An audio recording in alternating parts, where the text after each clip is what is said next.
Cipher case کے اندر ضمانت کی درخواست، مقدمے کو اخراج کی درخواست اور ٹرائل کو روکنے کی درخواست خارج کر دی گئی ہے، لیکن دوسری طرف ٹرائل کورٹ کے اندر جو ٹرائل ہے وہ اسی طرح تیزی سے چل رہا ہے جیسے توشہ خانہ کیس جو ہے جج ہمایوں دلار صاحب کے پاس تیزی سے چلا تھا اور گواہوں کو موقع بھی نہیں دیا گیا تھا، اور عمران خان صاحب کے خلاف فیصلہ دے کر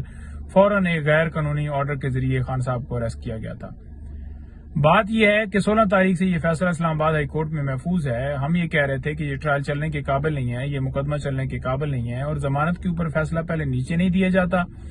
جج صاحب چھٹی پر ہیں، پراسیکیوٹر اویلیبل نہیں ہے، اور اسی طرح اسلام آباد ہائی کورٹ میں بھی یہی بہانے بنائے جاتے ہیں اور مقدمے کو اڈجرن کیا جاتا ہے۔ جب آرگومنٹس مکمل ہو جاتے ہیں تو اس کے بعد فیصلے محفوظ کر لی جاتے ہیں اور پھر لیٹ دیے جاتے ہیں۔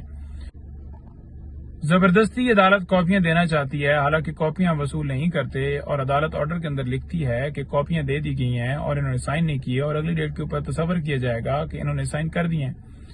اس بات کو لے کر ہم اسلام آباد ہائی کورٹ میں آتے ہیں، اور وہ ٹرائل کورٹ جو ہے وہ سمجھتی ہے کہ لہٰذا اس چیز کا خلا جو ہے وہ پورا کیا جائے، اور وہ کہتے ہیں جی ٹھیک ہے جی، اس ڈیٹ کے اوپر آپ ریسیونگ کر لیں، اور اگلی ڈیٹ فرد جرم کے لیے رکھی جاتی ہے۔ 17 تاریخ سے لے کر 23 تاریخ تک 7 دن کا ٹائم کیسے پورا ہو سکتا ہے؟ حالانکہ قانونی طور پر یہ تقاضا ہے کہ فرد جرم لگانے کے لیے جب کاپیاں دی جائیں گی تو اس کے بعد 7 دن کا ٹائم دیا جائے گا،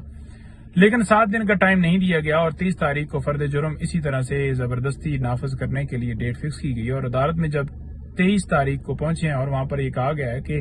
جو کیس ہمارے اوپر بنایا گیا ہے وہ یہ ہے کہ سائفر اپنے پاس رکھا اور اس کو مس یوز کیا، اسے چوری کر لیا،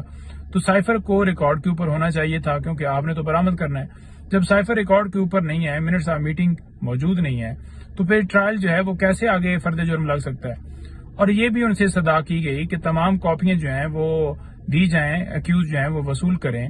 اور اس کے بعد وہ پڑھیں گے، اس کے بعد جو ہے ساری چیزیں جو ہیں ان کو پتہ چلیں گی کہ میرے اوپر یہ فرد جرم لگایا جائے گا، اور اتنی کیا جلدی ہے، ٹائم دیا جائے تاکہ مکمل طور پر سمجھ کے اگلی ڈیٹ کے اوپر وہ اس کا جواب دے سکیں اور آپ فرد جرم لگا دیجیے گا۔ لیکن ایسا نہیں کیا گیا، اور یہ کہا گیا کہ نو، فرد جرم جو ہے آج ہی آپ پہ لگایا جائے گا، اور زبردستی لگا دی گیا۔ مختلف درخواستیں دی جاتی ہیں، 265D 265C ایڈجرنمنٹ کی، کوئی درخواست قبول نہیں کی جاتی، تمام درخواستیں واپس کر دی جاتی ہیں۔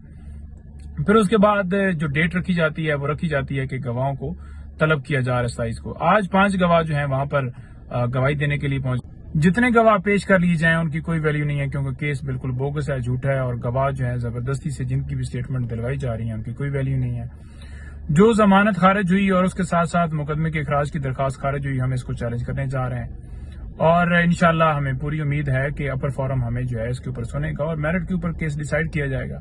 ابھی تک کا معاملہ یہ ہے کہ عمران خان صاحب کو کسی طرح سے انصاف نہیں دیا جا رہا، اور دوسری طرف اگر دیکھا جائے تو 420 سیکنڈ کے اندر ضمانت دے دی جاتی ہے۔ Thank you.